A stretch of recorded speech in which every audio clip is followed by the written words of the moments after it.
తెలంగాణ కాంగ్రెస్ వ్యవహారాలు చక్కదిద్దడానికి ఢిల్లీ పెద్దల తరఫున ఇన్ఛార్జీలు వస్తున్నారు పోతున్నారు.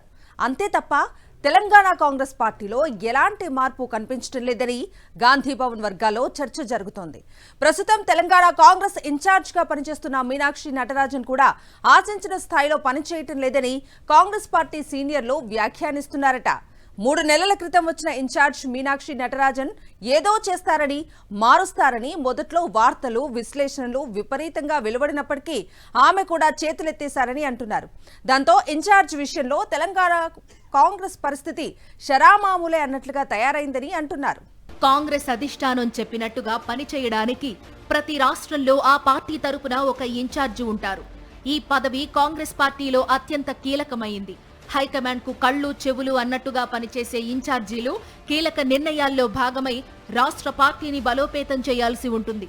అయితే తెలంగాణ కాంగ్రెస్ విషయంలో మాత్రం ఆ పని సక్రమంగా జరగడం లేదని గాంధీ భవన్ వర్గాల్లో చర్చ జరుగుతోంది. తెలంగాణ కాంగ్రెస్ వ్యవహారాలు చక్కదిద్దడానికి ఆ పార్టీకి సరైన ఇన్ఛార్జ్ దొరకడం లేదని రాజకీయ విశ్లేషకులు అంటున్నారు. ఇన్ఛార్జీల పనితీరు బాగాలేకపోవడంతో 1-2 సంవత్సరాలకే వారిని హైకమాండ్ మార్చేస్తోంది. తెలంగాణలో కాంగ్రెస్ పార్టీ ప్రతిపక్షంలో ఉన్నప్పుడు తమిళనాడుకు చెందిన మాణిక్యం ఠాగూర్ను ఇన్ఛార్జిగా నియమించారు. అయితే ఆయనపై తీవ్ర స్థాయిలో అవినీతి ఆరోపణలు వచ్చాయి. డబ్బులు తీసుకుని పార్టీ పదవుల్ని అమ్ముకున్నారంటూ అప్పట్లో ఆయనపై తీవ్ర స్థాయిలో విమర్శలు వెల్లువెత్తాయి. అప్పటి పీసీసీ అధ్యక్షుడు రేవంత్ రెడ్డికి అనుకూలంగా పనిచేశారని కాంగ్రెస్ సీనియర్ నేతలు కాంగ్రెస్ హైకమాండ్ కు ఫిర్యాదులు చేశారు. దాంతో మాణిక్యం ఠాగూర్ను ఢిల్లీ పెద్దలు తొలగించారు. ఆయన స్థానంలో మహారాష్ట్రకు చెందిన మాణిక్రావు ఠాక్రేకు బాధ్యతలు అప్పగించారు. ఠాక్రేపై కూడా విమర్శలు వచ్చినప్పటికీ తెలంగాణ కాంగ్రెస్ పార్టీలో సమస్యల పరిష్కారానికి ఆయన బాగానే కృషి చేశారనే పేరు సంపాదించుకున్నారు. అయితే ఏమైందో ఏమో గాని తెలంగాణ అసెంబ్లీ ఎన్నికల్లో కాంగ్రెస్ పార్టీ విజయం సాధించి పాలన చేపట్టిన తరువాత మాణిక్రావు ఠాక్రేను కూడా మార్చేశారు. ఆయన స్థానంలో పశ్చిమ బెంగాల్కు చెందిన దీపాదాస్ మున్షీకి రాష్ట్ర కాంగ్రెస్ ఇన్ఛార్జిగా బాధ్యతలు ఇచ్చారు. అనంతరం కొన్ని నెలలకే దీపాదాస్ పై కూడా తీవ్ర అవినీతి ఆరోపణలు వచ్చాయి. ఆమె పార్టీ అంతర్గత సమస్యలపై ఏమాత్రం దృష్టి పెట్టలేదని ఢిల్లీ పెద్దలకు ఫిర్యాదులు వెళ్లాయి. దాంతో ఆమె స్థానంలో మధ్యప్రదేశ్కు చెందిన మీనాక్షి నటరాజన్ కు బాధ్యతలు అప్పగించారు. ప్రస్తుతం తెలంగాణ కాంగ్రెస్ ఇన్ఛార్జిగా బాధ్యతలు నిర్వహిస్తున్న మీనాక్షి నటరాజన్ పై ఆమె నియామకం జరిగిన రోజు నుంచే అనేక విశ్లేషణలు వచ్చాయి.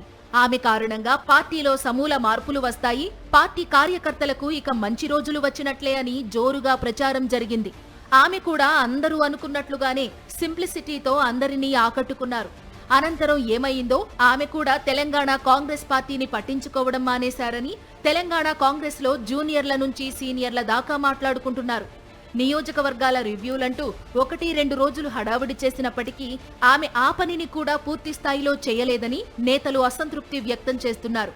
చాలా నియోజకవర్గాల్లో నిత్యం పార్టీ నేతల మధ్య గొడవలు జరుగుతున్నప్పటికీ ఇన్ఛార్జ్ మీనాక్షి నటరాజన్ ఏమీ చేయలేకపోతున్నారని, అసలు తనకేం సంబంధం లేనట్టుగా ఉన్నారని హస్తం పార్టీలో వినిపిస్తున్న గుసగుస. నేతలకు పదవులు ఇవ్వాలంటే వారు 2017కు ముందు నుంచే పార్టీలో ఉండాలనే నిబంధన పెట్టారట కొత్త ఇన్ఛార్జ్ మీనాక్షి నటరాజన్. ఈ నియమం పలువురు నేతల భవిష్యత్కే ప్రమాదంగా మారిందని సమాచారం. ఈ కొత్త నిబంధనను పూర్తిగా అమలు చేస్తున్నారా అంటే అది కూడా లేదట. కొందరు నేతల విషయంలో ఈ నిబంధనను సడలిస్తున్నారట కొత్త ఇన్ఛార్జ్ మీనాక్షి నటరాజన్. దీంతో మీనాక్షికి అనుకూలంగా ఉన్న వారికి ఎటువంటి నిబంధనలు వర్తించడం లేదు. మిగతా నేతలకే నిబంధనలా అనే ప్రశ్నలు బహిరంగంగానే వినిపిస్తున్నాయి. మొత్తం మీద చూసినప్పుడు గత ఇన్ఛార్జ్ లాగానే కొత్త ఇన్ఛార్జ్ మీనాక్షి పనితీరు తయారైందని తెలంగాణ కాంగ్రెస్ లోని కొందరు సీనియర్లు వ్యాఖ్యానిస్తున్నారు.